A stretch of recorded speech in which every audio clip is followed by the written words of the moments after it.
Bonjour, Alechem Shalom. Reprenons notre étude des halachot de Pessah.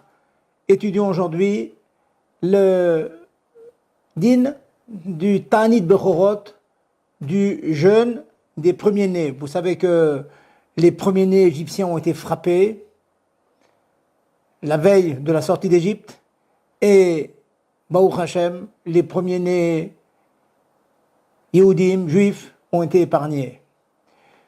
Nous le manifestons de nos jours par le fait que les premiers-nés, la veille de Pessah, le 14 Nissan, jeûnent, ont l'habitude de jeûner, c'est un ta'anit.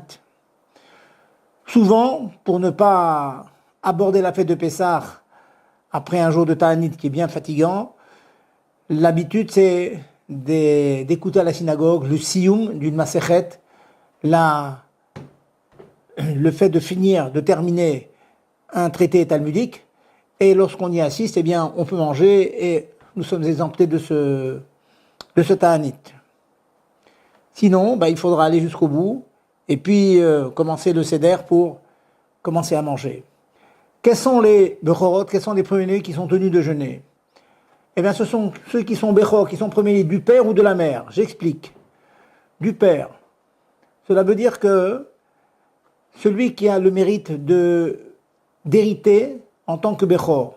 Nous savons que la Torah octroie une double part d'héritage au premier-né. Celui-là, eh bien, il est tenu de jeûner, même que au niveau de sa maman, il ne serait pas le premier-né. Ce serait une femme qui aurait eu un premier enfant, par exemple. Inversement, on peut être le premier-né de la maman, ça veut dire celui qui a en fait ouvert la matrice de la maman, celui pour lequel nous ferons le pidyon haben.